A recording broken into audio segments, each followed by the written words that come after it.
ಬೆಂಗಳೂರಿನ ಅಭಿವೃದ್ಧಿಗೆ ಆದಾಯದ ಮೂಲ ಆಗಿರೋದೇ ಅದು ಆಸ್ತಿ ತೆರಿಗೆ. ಆದರೆ ಆಸ್ತಿ ತೆರಿಗೆ ಪಾವತಿ ಮಾಡ್ತಾ ಇರುವಂತಹ ಜನರಲ್ಲಿ ಅರ್ಧದಷ್ಟು ಜನ ಕೂಡ ಜಿಬಿಎಗೆ ಆಸ್ತಿ ತೆರಿಗೆ ಕಟ್ಟದೆ ವಂಚನೆಯನ್ನ ಮಾಡ್ತಾ ಇದ್ದಾರೆ. ಹಾಗಿದ್ರೆ ಎಷ್ಟು ಜನ ಈ ತೆರಿಗೆಯನ್ನ ವಂಚಿಸ್ತಾ ಇದ್ದಾರೆ ಅನ್ನೋದರ ಕಂಪ್ಲೀಟ್ ಡೀಟೇಲ್ಸ್ ಇಲ್ಲಿದೆ ನೋಡಿ.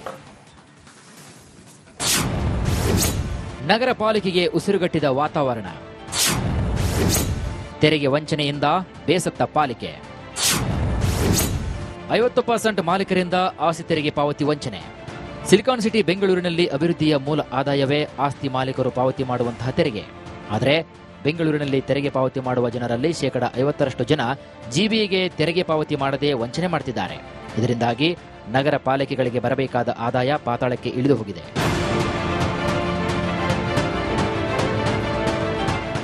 ಹೌದು, ಸಿಲಿಕಾನ್ ಸಿಟಿ ಬೆಂಗಳೂರಿನಲ್ಲಿ ಒಟ್ಟು 35 ಲಕ್ಷ ಆಸ್ತಿಗಳು ಇವೆ. ಆದರೆ ಅವುಗಳಲ್ಲಿ ಸರಾಸರಿ ತೆರಿಗೆ ಕಟ್ತಾ ಇರುವುದು 18 ಲಕ್ಷ ಆಸ್ತಿಗಳು ಮಾತ್ರ. ಅಂದರೆ ಸುಮಾರು 17 ಲಕ್ಷ ಆಸ್ತಿಗಳು ತೆರಿಗೆ ಪಾವತಿ ಮಾಡದೆ ಕಳ್ಳಾಟವನ್ನು ಆಡ್ತಿವೆ.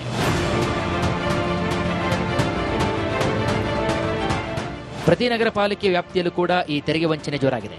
ಈ ಬಗ್ಗೆ ಅಧಿಕಾರಿಗಳು ಎಷ್ಟೇ ಕ್ರಮವನ್ನು ತೆಗೆದುಕೊಂಡರೂ ಕೂಡ ಆಸ್ತಿ ತೆರಿಗೆ ಪಾವತಿದಾರರಂತೂ ಕ್ಯಾರೆ ಅಂತಿಲ್ಲ.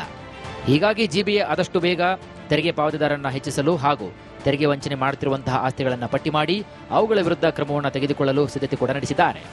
ತೆರಿಗೆ ಕಟ್ತಾ ಇರೋ ಆಸ್ತಿಗಳು ಬೆಂಗಳೂರಿನಲ್ಲಿ 18 ಲಕ್ಷ ಆಸ್ತಿಗಳು ಮಾತ್ರ ತೆರಿಗೆ ಕಟ್ತಾ ಇದ್ದಾರೆ. ಕೆಲವು ಅಂದಾಜಿನ ಪ್ರಕಾರ ಬೆಂಗಳೂರಿನಲ್ಲಿ 35 ಲಕ್ಷ ಆಸ್ತಿಗಳು ಇದ್ದಾವೆ ಅಂತ. ಅಲ್ಲಿಗೆ ಅರ್ಧ ಜನ ತೆರಿಗೆನೇ ಕಟ್ತಾ ಇಲ್ಲ.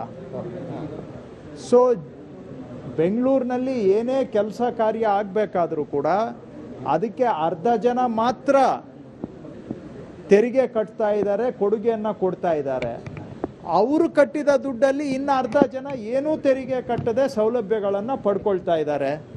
ಇದು ಯಾರು ತೆರಿಗೆ ಕಟ್ತಾ ಇದ್ದಾರೆ ಅವರಿಗೆ ಮಾಡ್ತಾ ಇರ್ತಕ್ಕಂಥ ಅನ್ಯಾಯ. ಪ್ರತಿಯೊಬ್ಬ ನಾಗರಿಕರು ಕೂಡ ನ್ಯಾಯಯುತವಾಗಿ ತೆರಿಗೆ ಕಟ್ಟಬೇಕಾಗಿರೋದು ಅವರ ಕರ್ತವ್ಯ.